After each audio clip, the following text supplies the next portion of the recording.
প্রতিফলন চায়, সেই অবিলম্বে নির্বাচনের দাবিতে আজকে এই যুব সমাবেশের সম্মানিত সভাপতি মফিজুল ইসলাম লিটন উপস্থিত আছেন।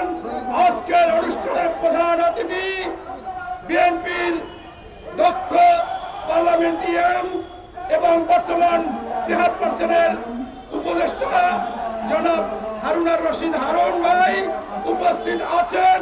বিএনপির শিশু বিষয়ক সম্পাদক একাধিকবারের এমপি জনাব আবুল কালাম আজাদ সিদ্দিকী উপস্থিত আছেন।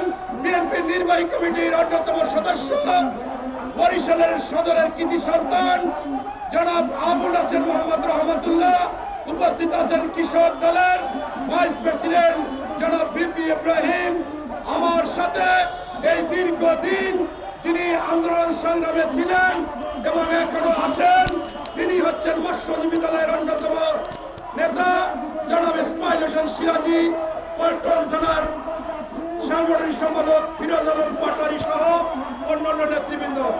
সংগ্রামী সাথী বন্ধুরা, আজকে জনগণের আশা ভরসা ছিল, তারা আন্দোলন করেছে, তারা শহীদ হয়েছে এবং 50,000 লোক আজকে হাত নাই, পাও নাই, আপনার চোখ নাই, অসুস্থ, কারো আপনার অঙ্গ কেটে ফেলতে হয়েছে।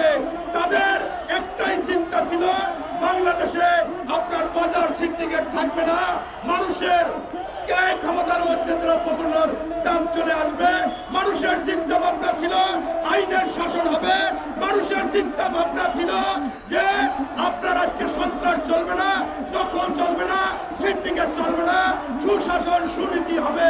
অথচ আমরা দেখতেছি এই বর্তমানে অন্তর্বর্তীকালীন সরকার তারা এসে বাজার দর নিয়ন্ত্রণ করতে পারেনি, আইন শৃঙ্খলা বাহিনী নিয়ন্ত্রণ করতে পারেনি, আমলাদার নিয়ন্ত্রণ করতে পারেনি, ঘুষ দুর্নীতি চলছে।